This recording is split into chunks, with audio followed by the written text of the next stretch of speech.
Abuja.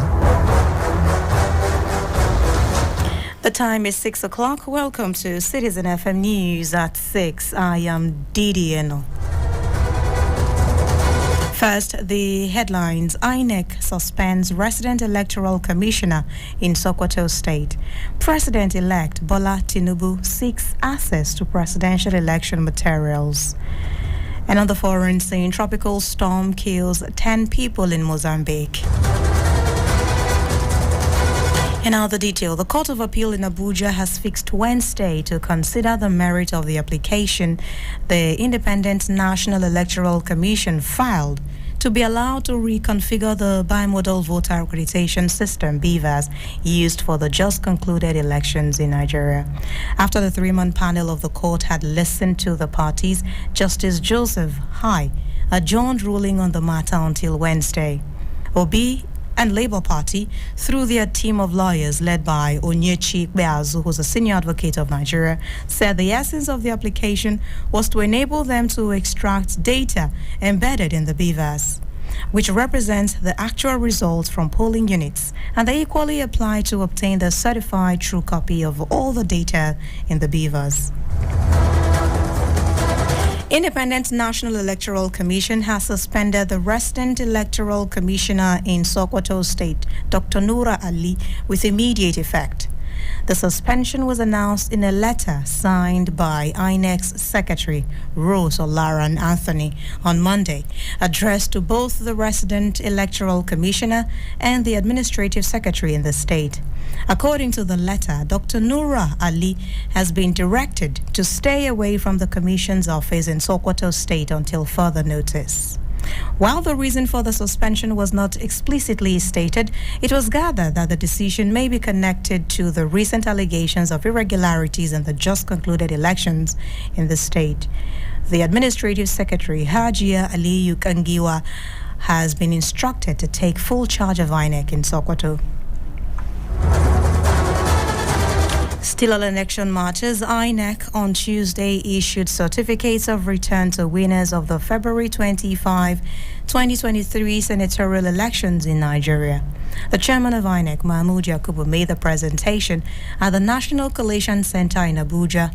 Yakubu had on Saturday said winners were declared for 423 legislative seats, indicating that supplementary elections would be conducted in 46 other constituencies. The elected legislators include 98 out of 109 Senate seats and 325 out of 360 House of Representatives seats. 7 parties won in the Senate, while 8 parties won House of Representatives seat. House of Representatives elect are expected to receive their own certificates of return on Wednesday at the same venue. President-elect Bola Tinubu is seeking an order by the Court of Appeal to access sensitive materials used by the Independent National Electoral Commission for the conduct of the February 25 presidential election. His counsel, Akintola Makinde, said he would need to inspect, scan, and make photocopies of some of the electoral materials to enable him to prepare his defense against petitions that seek to nullify Tinubu's election. The All Progressives Congress on Tuesday in Abuja assembled a team of highly qualified and experienced lawyers to represent it at the Presidential Election Petition Tribunal. According to a statement by Ahmed El Marzouk, APC National Legal Advisor, the team comprised legal luminaries with vast experience in election petition matters, constitutional law, and litigation. He said the legal team, consisting of 13 senior advocates of Nigeria, which was led by Prince Lateef Fagbemi, a renowned lawyer. El Marzouk said Fagbemi had successfully handled various high-profile election materials and matters and other landmark cases.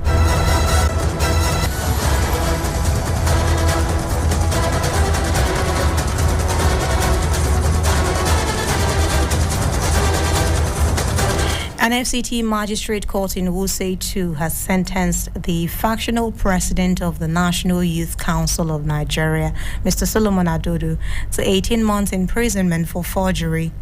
The council had on February 14 sentenced Adodo for parading himself as a factional president of the National Youth Council of Nigeria on 3-count charges of including impersonation, inciting public disturbance, and forgery. Delivering the judgment, the magistrate, Honorable Helila Ilela, said Adodo must be punished for inciting public disturbance, and for this he sentenced him to prison for 150 days with an option of a 20,000 naira fine. The prosecution counsel, A.S. Oyeyemi, urged the court to give him a maximum sentence since he was found guilty of the 3-count charges. He also informed the court that the convict had not shown any remorse since he was sentenced and therefore did not deserve mercy. Civil Society Committee for Anti-Fraud Election Security has called on President Muhammadu Buhari and the Inspector General of Police Alkali Baba to call Ebonyi State Governor Dave Umahi and his Ebubeagu to order. The group in a press conference in Abuja noted the worrisome security tensions in Ebonyi State and its consequences on the safety and the credibility of the 2023 gubernatorial poll across Southeast. The national convener, Comrade Kennedy Yeri, urged the security agencies to end security challenges in the state. And from Kano State, the state has been hit by a deadly outbreak of diphtheria infection with 61 lives lost as of March 2, 2023. Diphtheria is a bacterial infection that affects the throat and upper airways, causing difficulty in breathing, heart failure, and even death. The disease is highly contagious and spreads easily through coughing and sneezing. The alarming figures were disclosed by the Kano State Case Manager, Dr. Salma Suwaid, during a seminar organized by the Nigeria Center for Disease Control.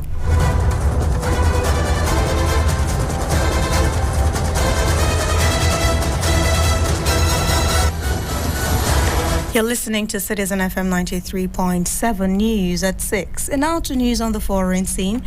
At least 10 people have been killed by Tropical Storm Freddy in Mozambique, according to the United Nations, contradicting earlier reports by the Mozambican authorities that no one had died. In the same announcement, the UN's Humanitarian Affairs Agency, OCHA, confirmed the death of 11 people in nearby Madagascar, where more than 3,300 homes were destroyed on Sunday when it returned to the island. Freddy, which is expected to gain strength to become a cyclone once more, could hit central and northern Mozambique again this week, according to weather forecast. Aid workers in Eastern Democratic Republic of Congo say clashes are continuing between the army and M23 rebels despite a ceasefire agreement. They said they were fighting on at least 2 fronts. The M23 said it was committed to a peaceful solution, but would continue to defend itself if attacked by the Congolese military or its allies. The M23 and the army have accused each other of launching attacks on Monday, which led to significant civilian displacement.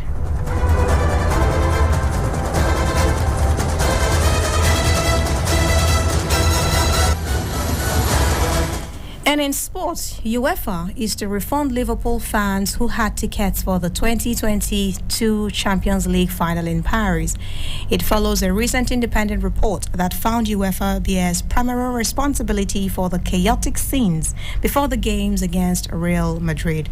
Fans were penned in and sprayed with tear gas outside Paris Stadium as kickoff was delayed by 36 minutes. UEFA said the refund scheme covers all of the Liverpool FC tickets and the allocation for the final, that is about 19,618 tickets. Tottenham manager Antonio Conte says the club doctors were really worried about his health, but he has now had a lot of energy as he returns to the club.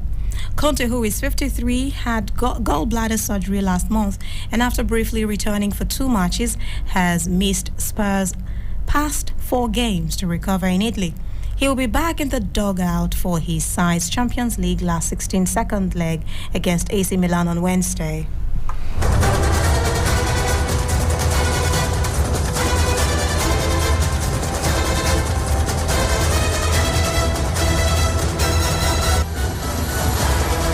And that was Citizen FM News at 6. Before we go, a recap of the highlights. INEC has suspended the resident electoral commissioner in Sokoto State. President-elect Bola Tinubu is seeking access to presidential election materials. We also told you that tropical storm has killed 10 people in Mozambique. And as the news at 6 is edited by Aisha. To listen to us online, please visit citizenfm.ng. I am Didieno. To stay with us, Super Citizen at Sunset continues in a bit. Looking for the best in